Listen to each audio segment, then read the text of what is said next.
A very good morning to you and welcome to this edition of the program. Good morning, Anambra. Well, it's actually a beautiful Tuesday morning, the 17th of January.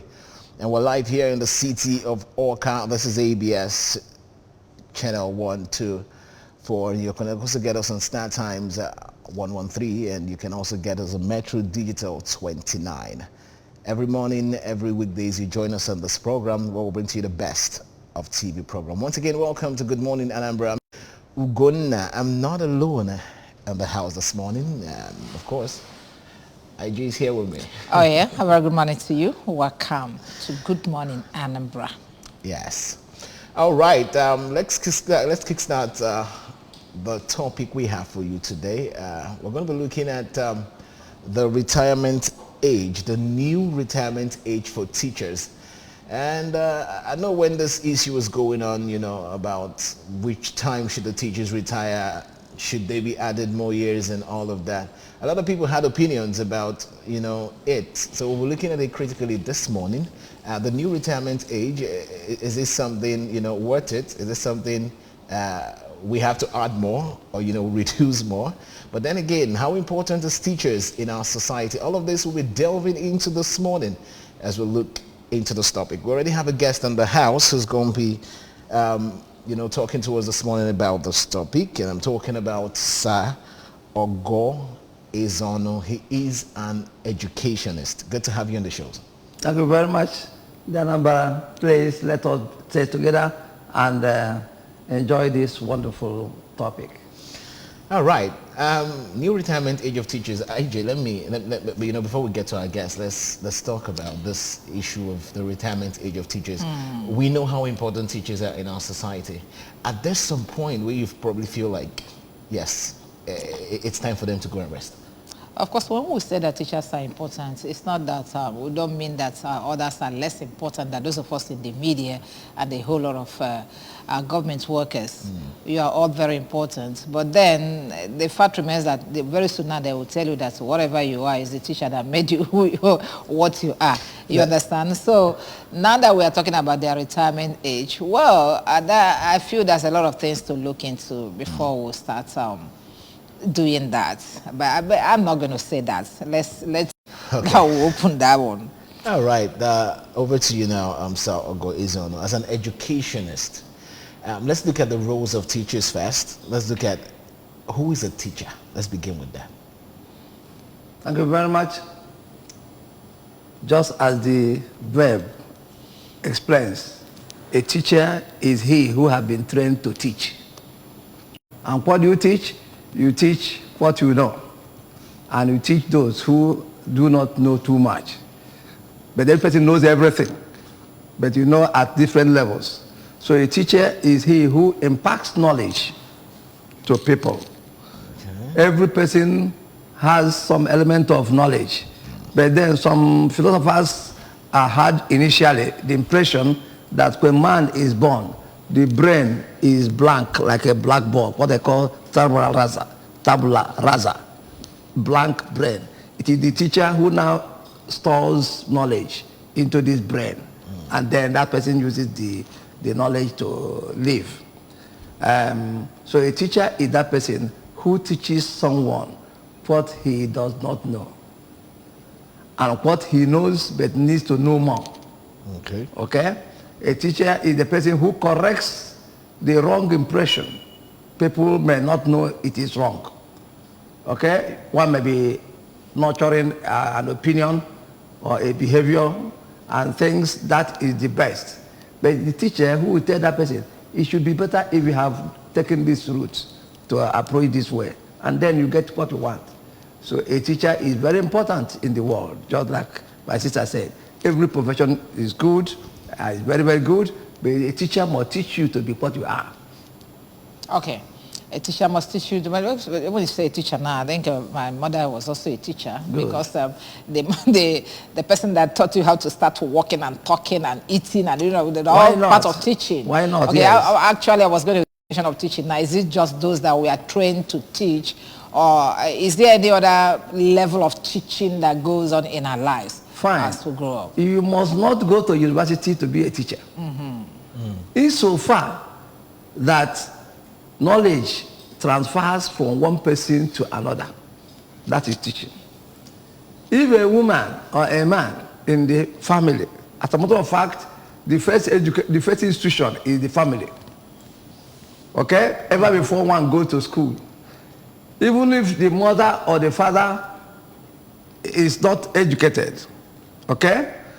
For the fact that that father or mother tells a child who perhaps may not have got the knowledge of the necessity to greet, and the mother or the father said, "Hi, Junior, go and say good morning to Uncle." And the junior has learned that. First of all, you look at the first or the junior, he will brighten up. And we look at the person, "Good morning, Uncle." And that person replied, "Good morning, Junior, how are you?" You see the person filled with joy that he has practiced what the father or the mother told him to do.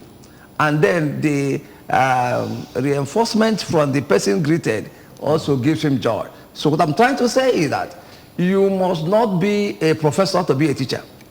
Okay. Many people who didn't go to school, but who could teach somebody, this is better. It's okay. You must not be a teacher for the university. Okay, that's when we start looking at formal and informal education. Yeah. Okay, but then let's now concentrate on what we have at hand, which is teaching. For you to be a teacher, a qualified teacher, what does it take? How does it start? Fine. Good. It takes a lot of training to teach. Every person can teach. But then there is approved method of teaching. Approved method of teaching. You teach from what you know and from what the teacher or student knows to what that person does not know. When you start initially, it becomes as if it is easy. But as you now introduce new ones, they are now being informed. And then you, as a teacher, will try to make sure that this new information is registered. That is, at the end of the day, you try to ensure that that thing you have taught is captured. That's what we call evaluation. Okay? Now, a professional teacher is a person who is trained to know that every person does not mature at the same level. You can teach any topic to any child at any age. What is important is the quantum of that knowledge you give to that child at a particular level of maturation. For instance, you can teach a child how to cook, for instance. It is not the way you teach a child how to cook in primary school, teach that child how to cook in secondary school. It is also not that same level you teach that child when that person is in a social institution. In primary school, it could just be a matter of boil water to put gari into it and allow it settle and turn it and become food. The child is taught how to cook. But then that child might not be at the level of preparing gari and preparing soup. So in a higher education, you now teach the lady child or any person, I am a male, I sometimes cook better than women. It's a topic for another day. All right. But one thing is that you can teach a particular topic in different levels. When you come to teacher institution, you now teach that person different ways of preparing garnishing, things like that, and then think of professional attitude to that. All okay? Right. So you teach from one level to another. And then the teacher is trained to know that the brain maturation of a child at a particular age is not the same brain maturation at a child at a higher stage. Okay. Let me cut you there. Let me cut you there so that we'll really get to where we're going. I know there was some time, was it when we were in secondary school? There was this policy that came out from the government that any teacher that is in the school, primary and secondary school, that is not, that does not have, what do they call it, TTC, NCE, that is not professionally trained as a teacher, should go and get it or go away, resign from teaching. Fine. Okay, that's what I want to find out now. If I want to become a professional teacher, what is the process? What is the level of, what level will I go to say that this person is a professional teacher? Fine. That's what qualifies me. Okay, that's good. There is a special school called Teacher Training College. Okay. The purpose of that college is to prepare the staff to be a professional teacher. Okay? You are taught about, I have talked about maturation. You are taught the method of teaching. Okay? Apart from the method of teaching, that person is taught the techniques of teaching. Okay? Now, and then the different levels of evaluation, making sure that that thing have taught at the level. Then that is a teacher training college. Sometimes it could take somebody who has attended secondary school that time, 3 years. At some level, 4 years. Though who didn't attend secondary school at all, but maybe at level of primary school, and that person desired to be trained as a teacher, some people stay up to 5 years in teacher training college to teach them. And when they are taught how to teach in the class, they are given opportunity to go to any place where children need education, and then they go there to practice that which has been taught to them in the school, in teacher training college. And those who have taught them how to teach, we follow them. They are called supervisors. Okay? To supervise. What is that program called? The program whereby you... Teaching practice. Okay, teaching practice. It's called teaching practice. Okay. Go to practice that which you have been taught to teach. Okay? Now, if they do well, and then there is approval of that teaching practice, starting with the topic we are given, the way you prepare the lesson notes, and the supervisor marks it, and then when it's approved, you now go to the field to teach. When the person goes to the field to teach, the supervisor still has been taught to do in the classroom, whether the person has done it well. At the end of that practice, the teacher goes back, and then there is an evaluation of that practice. Okay? With cumulative practice and evaluation, when the person is certified okay, that person can now be given a certificate to show that person is suitable to go and teach. That is a teacher training college. In a higher education level, we call it a College of Education. Teacher training college gives you TC2 certificate.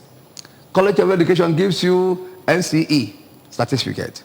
Then some people may not have the interest or the opportunity of going through teacher training or NCE, but the person wants to teach people. Then in the higher institution, you go to what we, no matter the level you have, university, without master's degree or PhD or the first degree, but you want to teach. That's the rudiment of teaching. You must go through it. But that level, it is called postgraduate diploma in education. To educate, you have to get it. So I was going to ask this question. Yeah. What's the difference between a teacher and a lecturer? That's one. Because secondly, you just mentioned some of the colleges, technical qualifications, people who desire to teach have to go through. I know way back in the university, while I was in the university, once you come out with a first class, automatically you get a job, you're a teacher. Once you probably come out with a good result, automatically you get a job, you're a teacher. And all of these people, I'm very sure, it's like, other courses, and they come out with good grades, graduated, and automatically they're employed as a teacher. All of these colleges, they haven't gone to, and most of these trainings they haven't gone to, but yet they've been employed as a teacher. Fine. The difference between a teacher and a lecturer is that the teacher has gone through an institution specialized in preparing a person to teach. A person who has knowledge, remember what we said ab initio, that you must not be a professor to teach. Hence, parents teach. People in the village, what they do in a meeting is teaching. in trying to correct a member who is not doing very well, that is teaching. But then lecturer, like you said, somebody can read botany and knows everything about botany and can give the knowledge of botany to people, but has not gone through a training process in education.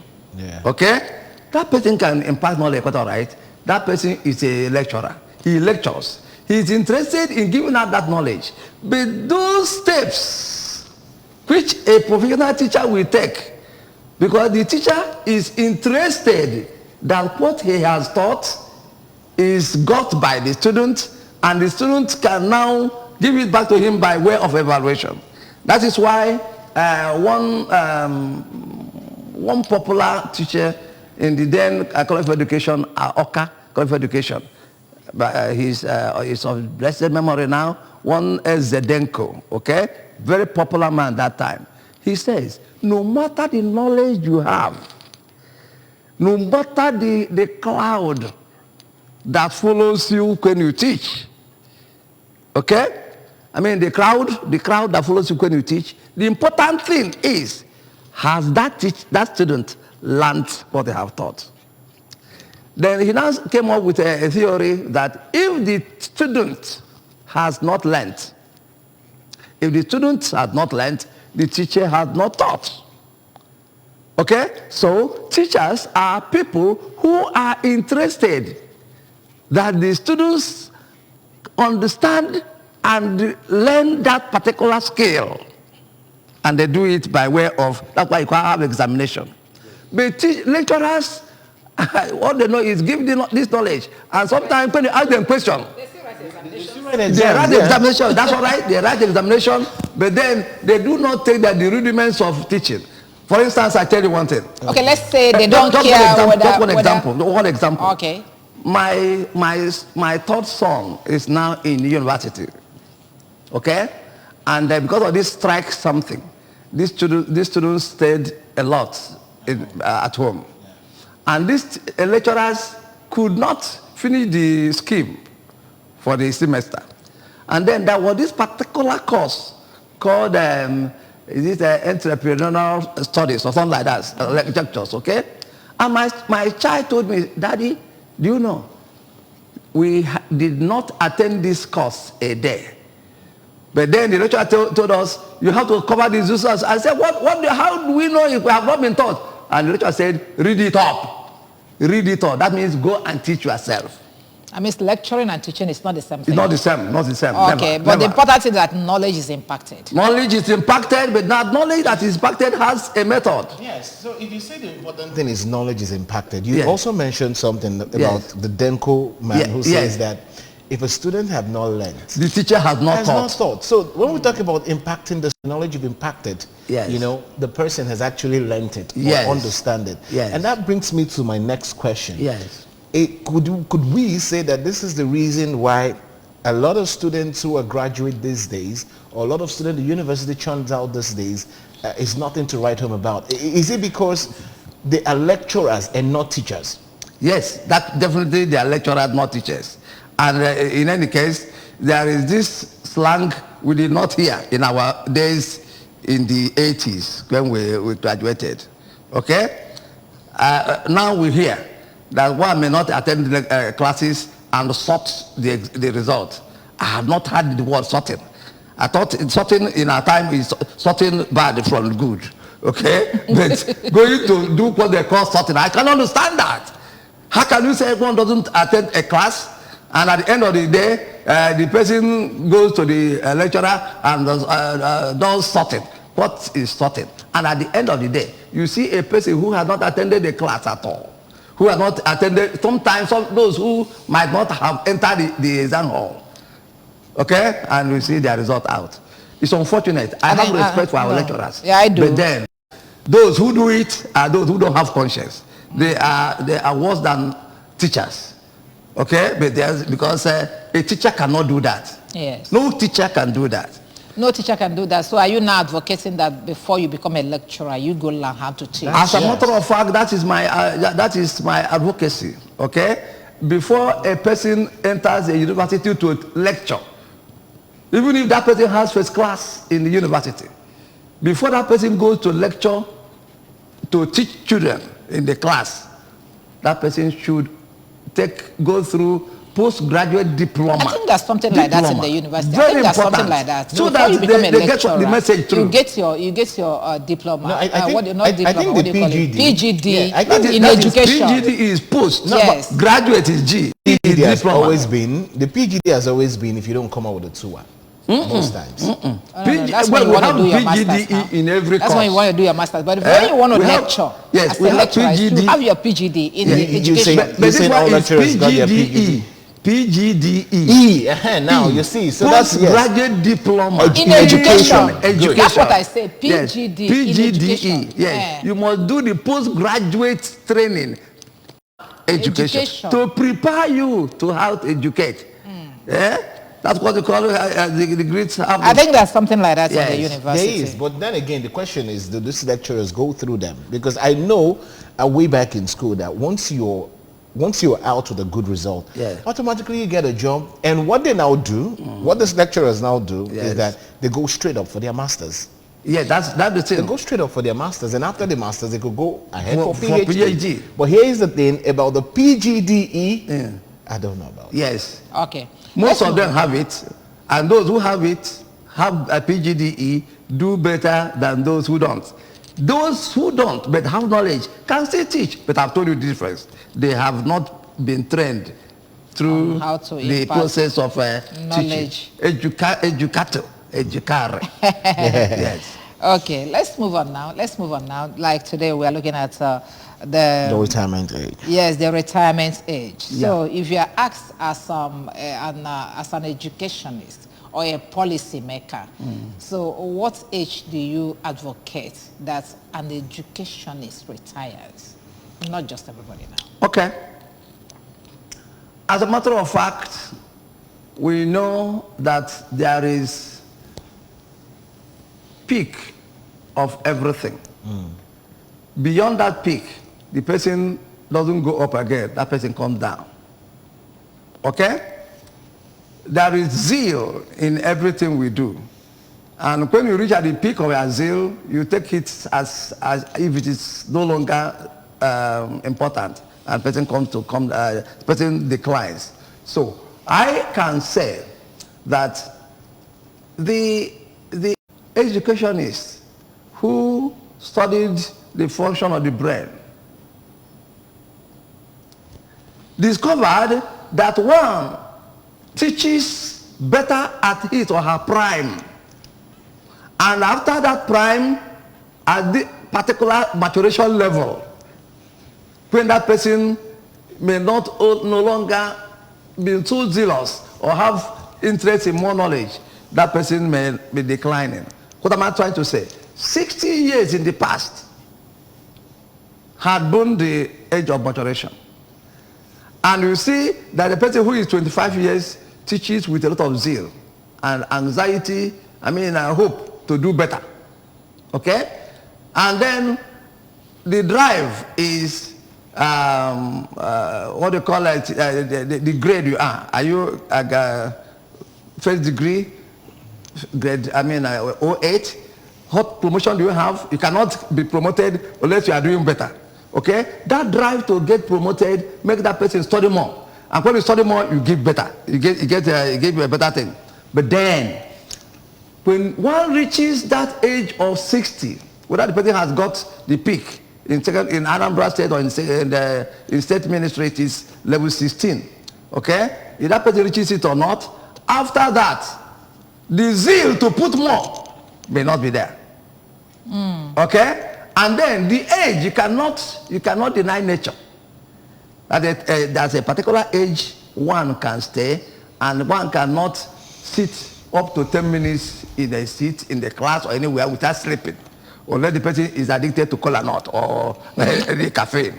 Okay? That is age. You don't blame that person. It's natural. So at that level, natural level, when one's nature has called that serious and active role in teaching will have to be less anxious than when one was younger. is important. So what I'm trying to say is that the age of 60 is okay. There are people who, in an attempt to do better, okay, try to forge their age or their ages by way of trying to stay longer. What is the driving force in trying to stay longer is not mainly teaching more, but aim of getting steady money. Okay, we're going to get to that. We're going to get to that. Yeah. All right. Well, just to let you know that we'll be going to the street now to hear from our viewers what they actually feel about the new retirement age of teachers. When we return, we would also get to look deeply. Well, the federal government has made it clear that it has commenced the new retirement age, which is 65. Our guest here says 60 is fine, but the federal government has decided to add 5 more years. We'll get to find out if it's, something, promoted. Stay with us. We'll be right back.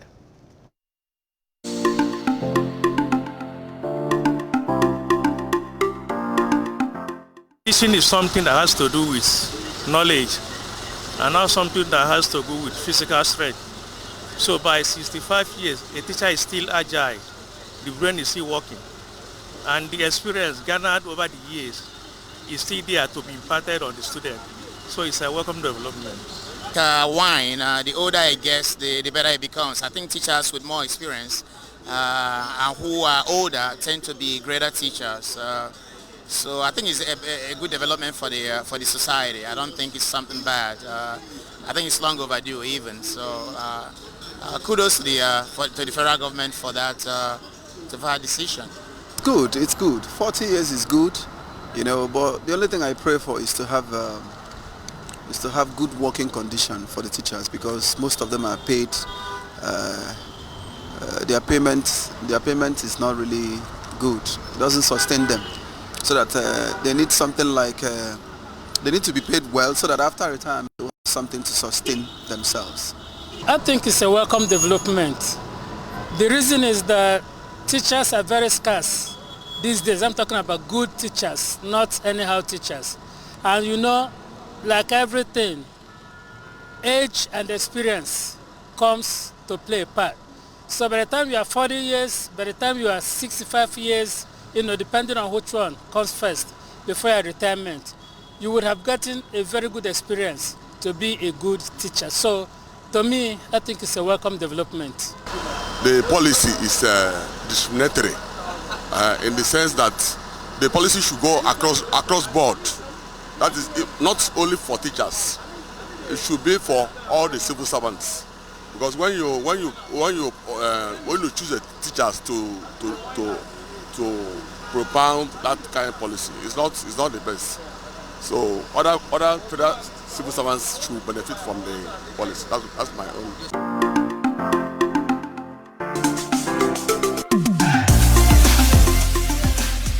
Glad to have you back from the streets. Of course, we heard from a lot of them.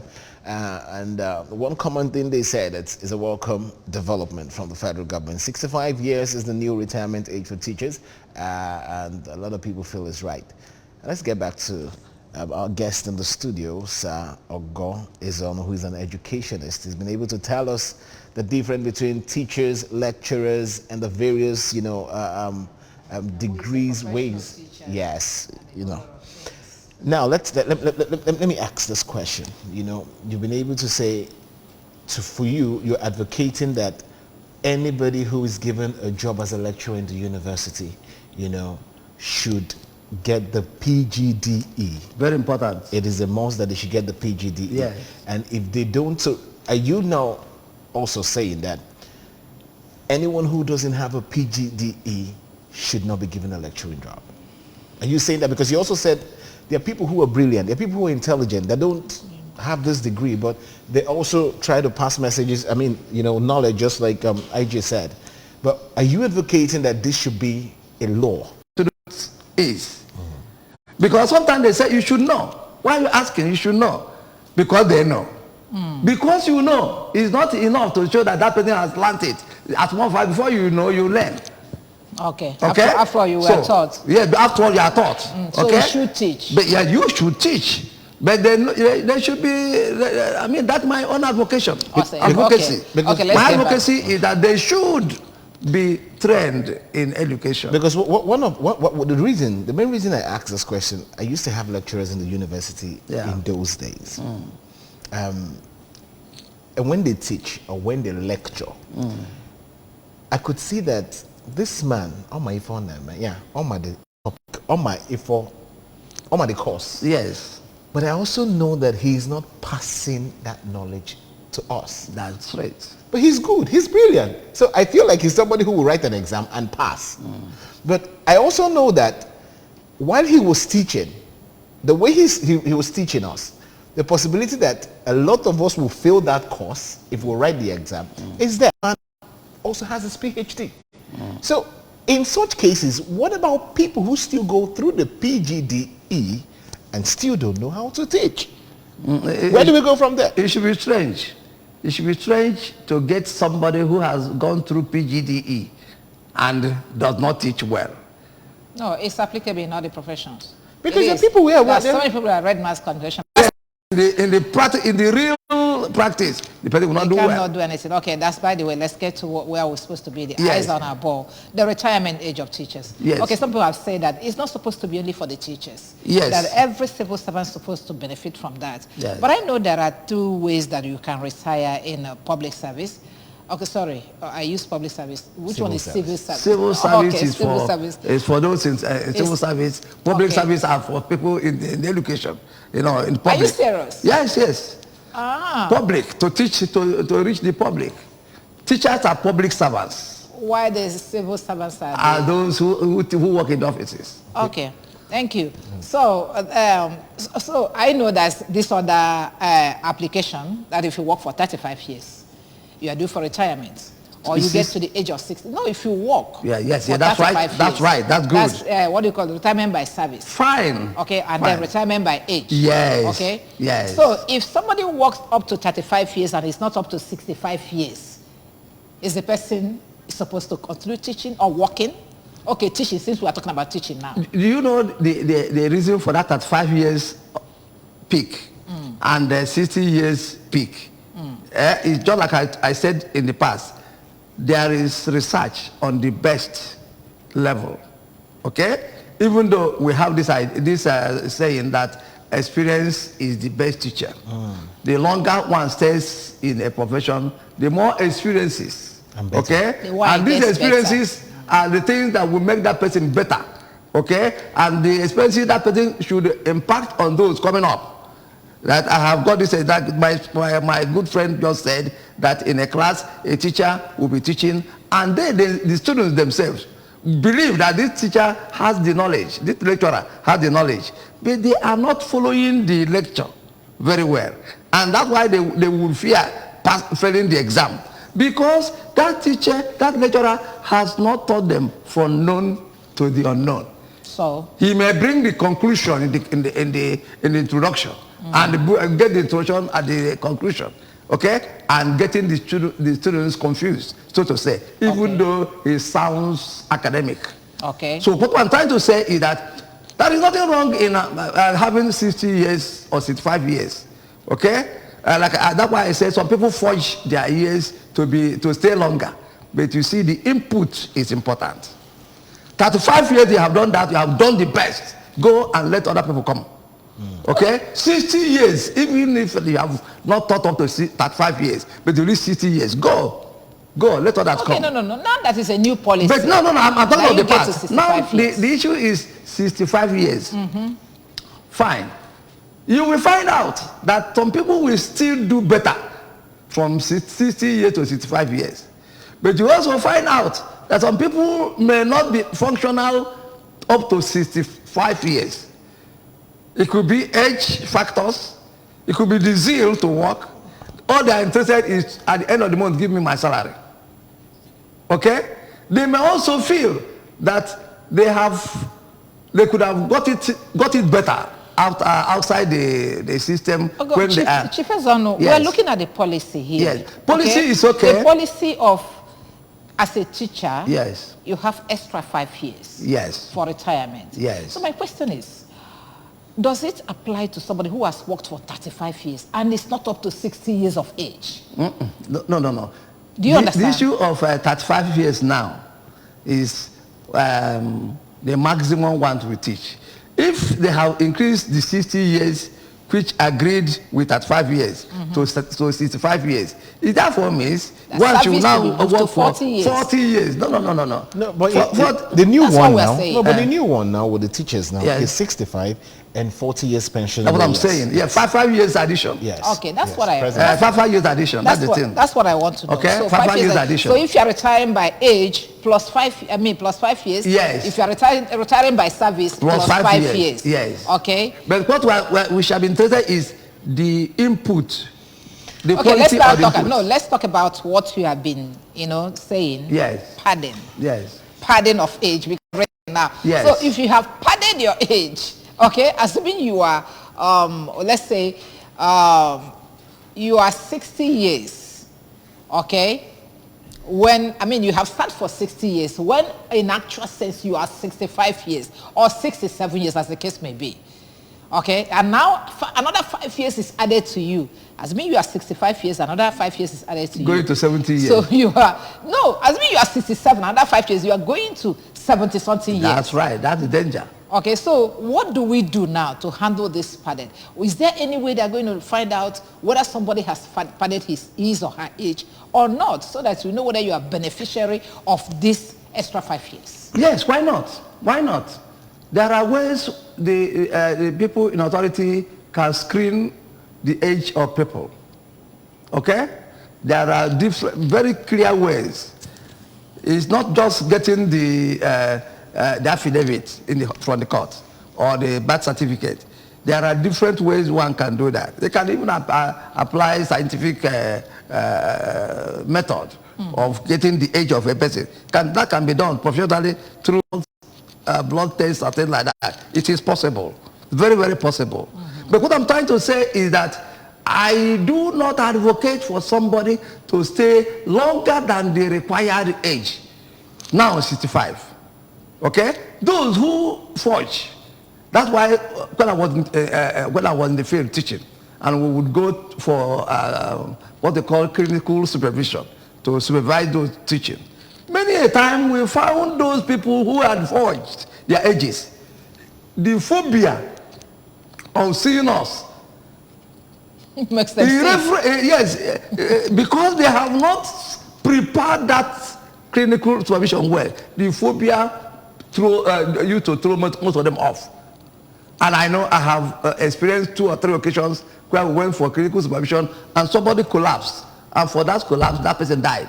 Are you serious? Why not? I have a lot so you guys killed the person? Why? No, well, we didn't kill that person. That person. No, I mean the supervisors. No, not supervisors. The person killed himself or herself because he has overstayed the age of tension.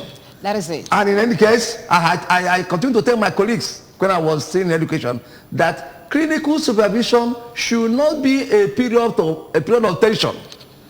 There are 2 particular terms in education: inspection and supervision. Okay? Inspection is a process in the inspection audit. is different from supervision. Yeah. Why not? There are 2 different things. Okay? Inspection is a sudden arrival of people in the higher authority to see how you are doing your work. Could be how you attend these classes. Do they still do that now? Look, no, I'm coming to that. But supervision is sometimes you call teachers for seminar. Teachers, these are new methods of teaching. These are new techniques of teaching. These are new so and so. Please learn it and go to your school and impact it to your children. Okay? But then, after this seminar, is for those who have taught them to go and impart this new knowledge, to go to those schools and find out what that thing they had taught them in seminar had been put in place. That's inspection now. That is supervision. To supervise that thing teachers were given to go and do. Okay? By right, these teachers should be told the day the supervisor should come. But here they hide it. I told them it is wrong. Do they hide it? They hide it. Do they hide it? They When we have heard stories of be being prepared to keep for the supervisors because they're coming. The principal only. Fat envelopes and a whole lot of things that are kept for them because they have announced that they are coming. Yeah, that's right. The principal. And when they come, finish eating, they overlook. You don't jealous bypass them. what they came to to do. I want to be a teacher, but a supervisor. So what I'm trying to say is that in most cases, even the principals may be told that the eve of the day, we are coming tomorrow morning, and then the principal will now be working hard to get this thing around. But I am saying that clinical supervision should not be a sudden visit. The teachers should be told they are coming, so that they now go and revise those things they were taught in seminar and workshops. And their intention should not be to certify these people who are taught them in the seminar that they are applying that. Okay? That is supervision. That is at the end of that, they come back to the class, what they call post-supervision exercise. Okay? We saw you this, you did this in this way, you should have done it this way. So beautiful. Next time when we come, I want to witness a better thing. And the principal will promise them. We promise you that next time when you come, we shall be better. Beautiful. They will not be taken unawares. Give them time. But if you are an inspector, come out, when my boss, my mentor, my father in education, Chief Nzemeka Olisa, okay, was in service, he could appear in a school that should start by 7:30, he will be there by 6:30 or 7. So when you come to school, you see Oga. The news will spread. So those who are used to going to school late will wake up. That is inspection, to inspect. Because you don't know the day he will come. Because you don't know the day he will come. But clinical supervision, I advocate that those in education, those in the offices in education, be it PPSSC or ASUBE, whatever, tell the students, the teachers, when you are coming. Okay. Your target should be that thing you want them to do. Let them do it better and showcase it. That's all. All right. Thank you very much. But actually, I would have loved us to conclude this area that you talked about by asking a simple question: yes or no? Yes or no? Has anybody been sanctioned as an outcome of the supervision and inspection? The answer is yes. Why not? Yes. Okay. Many people have been sanctioned. Okay. If you know that you should come to a class with what they call instructional materials, and you don't come with it, because instructional materials are material that will help the students understand what you have taught. Okay? If you are told that if the person is taught that you should give your students this number of exercises, and we come to cross-check the number of exercises, and they are less than the standard, such teachers are penalized. How? Yes, they are penalized. Sometimes it could be by query, sometimes it could be by reduction of their salary. Okay. Yes, so that they cheat up, because they should be teachers, not cheaters. Okay, thank you very much. Not cheat. Thank you very much. Let's begin to round off now by looking at the implications or perhaps the challenges of this extra 5 years. Of course, I think that's an addendum for the lecturers too. I think they only start 70 years, okay, before you get out of the classroom. But then, is there any kind of implication, any kind of challenge we're going to get because this extra 5 years has been added to teachers? I mean, the challenge to the teacher or to the system. Both. Is it more of the advantageous side or not? I can tell you that the government may think it is advantageous. It may be advantageous to them by way of input which they expect. When they analyze the input now, they may see that it's not as high as they expect. Any human being needs a level when the person has to reduce stress. If you are teaching, I'm enjoying my teaching, my retirement. As a matter of fact, when I retired in ASUBE as Director of Education, I told my people 1 year before time that I would retire on the 8th of February, 2017. Okay? Before that time, 6 months again, I told them. You didn't go for elongation? What am I going to do for elongation? Okay, let's look at this. Sir. this idea of adding 5 years, is it not a way of blocking the chances of new teachers that are supposed to come in as these people These are the retire? things. These are the that's things. What I want us to look that's at. what I said. That's what I said at the initial. When you reach a certain level, move. Let others come up. Okay, and then it can be consulted. All right. But then I also said that when you now block the chances of people coming up, that's why you have most of these social vices in the society. Okay. But then I agree. The wisdom of the federal government may be that many people are no longer interested in teaching. Go to any school now. Any school that has up to 2 male teachers should be celebrated. We just recruited 5,000 teachers in Anambra State. Who said that people are not interested in teaching? Or just born out of unemployment, so let me get the one that is available. Yeah, that's the thing. Not that it is the best. Okay, somebody who graduated as an engineer going to teach. Too bad. Okay, Too bad. you can teach engineering in the school when you go through PGD, but to go and teach chemistry or mathematics in secondary school, good knowledge is there. But what I'm trying to say is that the added years may be all right, but then that person should tell himself the truth or herself the truth.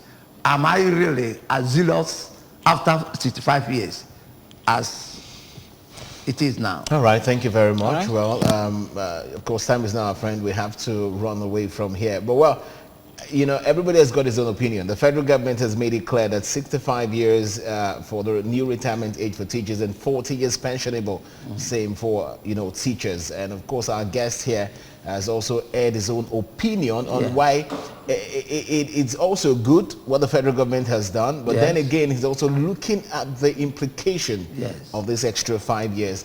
Oh, well, what more do we have to say? This is exactly where we're drawing the curtains into this edition of the program. IJ, like I said, the government has said theirs, Sir Ogo has said his, and what do we say?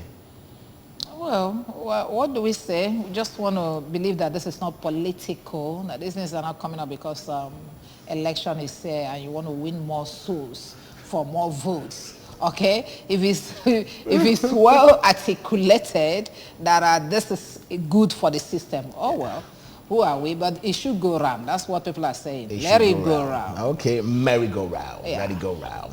All right, well, thank you so much for joining us this morning. Wherever you are, have watched us, thank you very much. And everybody who is behind the scene, thank you so much, from the producer to the assistant producer to the MCR guys, the camera guys, the floor manager, every one of you. Thank you so much. I want to say a very big thank you to our guest who has actually, you know, enlightened us this morning on the new retirement age of teachers, the implication, the advantage, the disadvantage, and all of that. Thank you so much, Sir Ogo Izonu, who is an educationist. Thank you so much. Thank you very much for having me. It's my pleasure to be here always. IJ. Thank you. Thank you, sir. Yeah, we've got to move. Thank you for joining us this morning. Do remember to join us again tomorrow. My name is Sijoma Uche. Bye-bye.